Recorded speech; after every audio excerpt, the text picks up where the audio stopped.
तो बच्चों जैसे कि हम जान रहे हैं कि इस समय हम लोग क्लास 10th की एनसीईआरटी पढ़ रहे हैं। इससे पहले हमने ट्रिग्नोमेट्री का इंट्रोडक्शन दिया था।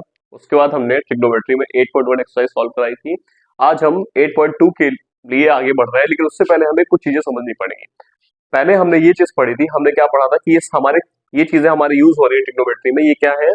Sign theta. ये ट्रिग्नोमेट्रिक रेशियोज होते हैं हमारे, sine theta, cos theta, tan theta, cot theta, sec theta और कॉसेक थीटा।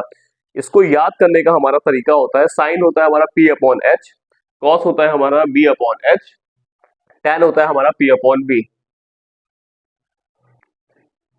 सिमिलरली टेन का उल्टा होता है हमारा कॉट, जो कि होता है बी अपॉन पी, सेक होता है हमारा एच अपॉन बी और कॉसेक होता है हमारा एच अपॉन पी। तो इसको याद करने का सिंपल तरीका ऐसा ही है, पाकिस्तान भूखा प्यासा, हिंदुस्तान हरा भरा। इसी से हम लोग ये कर रहे थे। आज हमें इस टेबल के बारे में सबसे पहले याद करना है। टेबल के बारे में याद करना है, जैसे कि हमें जो क्वेश्चन हम सॉल्व करेंगे, हमें 0 डिग्री, 30 डिग्री, 45 डिग्री, 60 डिग्री और 90 डिग्री इनकी वैल्यूज दी जाएगी और हमें रखना है। जैसे कि मान लीजिए साइन 0 डिग्री की वैल्यू होती है हमारी 0, साइन 30 डिग्री की वैल्यू होती है हमारी 1/2, साइन 45 डिग्री की वैल्यू होती है हमारी 1/√2, साइन 60 की वैल्यू होती है हमारी √3/2 और साइन 90 की वैल्यू होती है हमारी 1। मेन हमें बस यही वाली वैल्यूज याद करनी है। अब कॉस के लिए हमें कैसे निकालना है? साइन के लिए हम इधर से गए थे, कॉस की सेम वैल्यूज हम, जैसे 0 यहाँ पे था तो कॉस 90 0 हो जाएगा। साइन 30 था हमारा 1/2, तो कॉस 90 हो जाएगा, कॉस 60 हो जाएगा हमारा 1/2। साइन 45 हमारा 1/√2 रहा, तो कॉस 45 भी हमारा 1/√2 ही रहेगा। अब साइन 30 हमारा 1/2 था, तो कॉस साइन हमारा 60 जो था वो √3/2 था, तो कॉस हमारा 30 हो जाएगा √3/2। साइन 90 डिग्री हमारा 1 था, तो कॉस 0 डिग्री हमारा 1 हो जाएगा। मतलब जैसे, तो बच्चों कहने का बस इतना सा मतलब है, जैसे कि साइन में हम ऐसे जा रहे हैं, तो जो जो साइन है कॉस में हम सिर्फ उसका उल्टा चलते हुए चले आएंगे और इसमें कुछ भी नहीं है। अब हम टेन की बात करते हैं। टेन को तो वैसे याद करना पड़ेगा। टेन 0 डिग्री की वैल्यू होती है 0, टेन 30 डिग्री की वैल्यू होती है 1/√3, टेन 45 डिग्री की वैल्यू होती है 1, टेन 60 डिग्री की वैल्यू होती है √3 और टेन 90 डिग्री की वैल्यू होती है नॉट डिफाइंड। इसको वैसे निकालने का सबसे इजी तरीका है, हमें पता है साइन थीटा अपॉन कॉस क्या होता है हमारा टेन थीटा। मान लीजिए साइन 30, हमें टेन 30 की वैल्यू निकालनी है, तो उस पर पहले हम क्या करेंगे, साइन 30 अपॉन कॉस 30 रखेंगे हम यहाँ पे। साइन 30 की वैल्यू हमारी होती है 1/2 और कॉस 30 की वैल्यू होती है हमारी √3/2। तो यहाँ पे हो जाएगा 1/2 अपॉन √3/2। 2 से 2 हम कैंसिल कर देंगे, हमारी टेन 30 की वैल्यू हो जाएगी 1/√3। इसी तरह हम कोई भी वैल्यू फाइंड कर सकते हैं, जैसे कि मान लीजिए साइन 45 अपॉन कॉस 45 करेंगे तो हमें टेन 45 मिल जाएगा।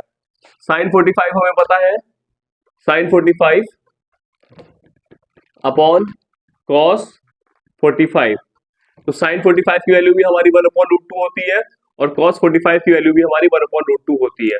तो जो हमारा टेन 45 की वैल्यू आ जाएगी वो हो जाएगी हमारी 1, ये और ये कैंसिल हो जाएगा। इसी तरह हमारे साइन का उल्टा होता है हमारा कॉसेक, कॉस का उल्टा होता है हमारा सेक और टेन का उल्टा होता है हमारा कॉट। इसका जस्ट हम रेसिप्रोकल कर देंगे तो सारी की सारी वैल्यूज यहाँ से यहाँ तक हमको मिल जाएगी। तो इसी तरह हमको ये टेबल याद करनी है। तो बच्चों ये अभी तक हम लोगों ने ये टेबल समझी है। इस टेबल और इस कॉन्सेप्ट को लेके हम थोड़े क्वेश्चन ट्राई करते हैं। जैसे कि हमारा क्वेश्चन नंबर एग्जांपल नंबर 6 है, इन ट्राइंगल एबीसी, ये हमारा एबीसी ट्राइंगल है जिसमें हमारा राइट एंगल है पॉइंट बी पे, मतलब ये 90 डिग्री है हमारा। उसके बाद बताया गया है A B equal to 5 centimetre, जो हमारा ए बी है वो 5 सेंटीमीटर है and angle A C B जो है हमारा वो 30 डिग्री है।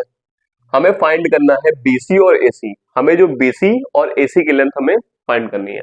तो कैसे लिखेंगे? लिखेंगे in triangle A B C, हमें पता है टेन थीटा हमारा होता है perpendicular upon base. Tan theta हमारा परपेंडिकुलर अपॉन बेस होता है, ये हमने आपको पहले ही वीडियो में बता चुके हैं।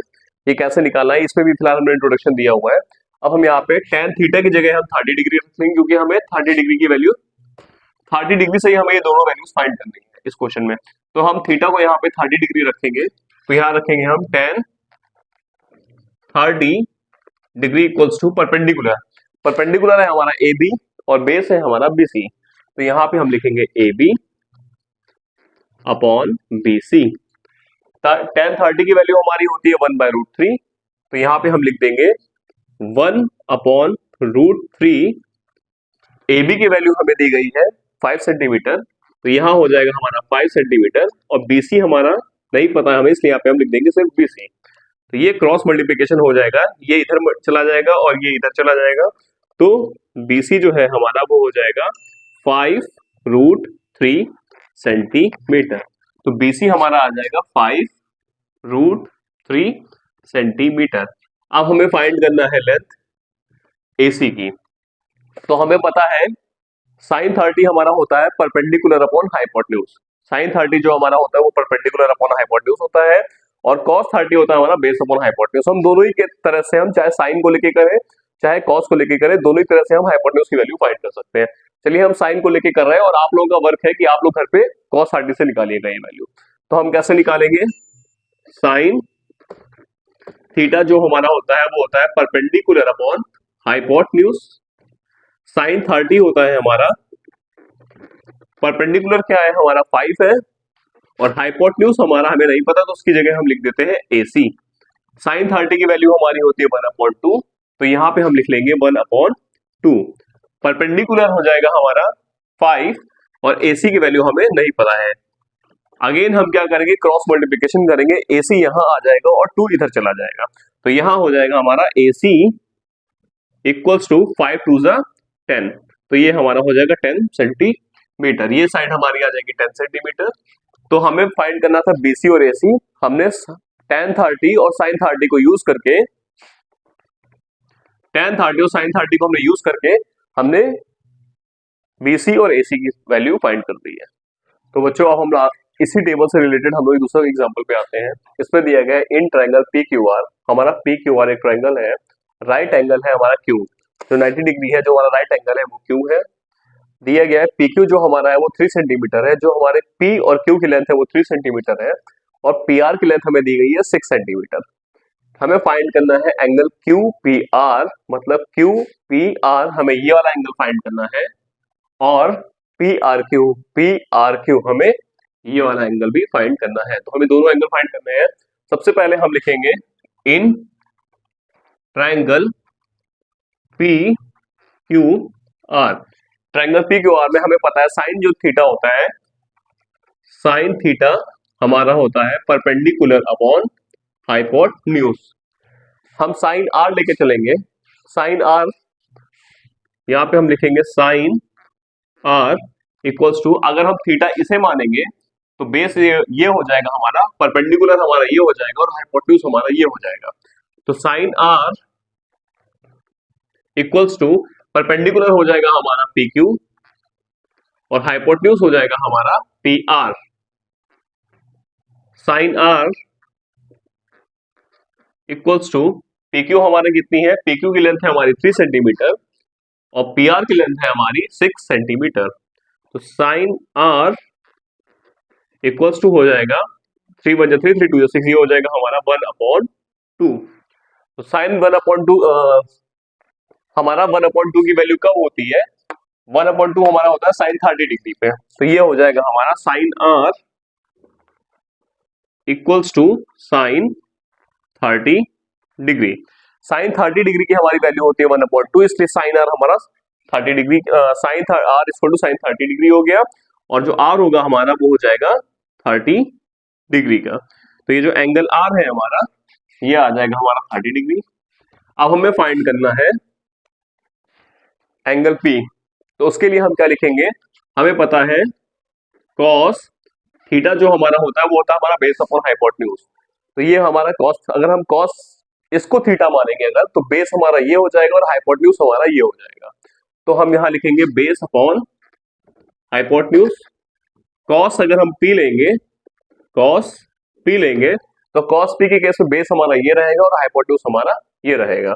तो बेस हो जाएगा हमारा PQ, और हाइपोटेन्यूज हो जाएगा हमारा PR। cos P equals to, PQ है हमारा 3 सेंटीमीटर, और PR है हमारा 6 सेंटीमीटर। तो cos P इक्वल्स टू, यहाँ पे फिर से 3 1 3 और 3 2 6, 1/2 आ जाएगा।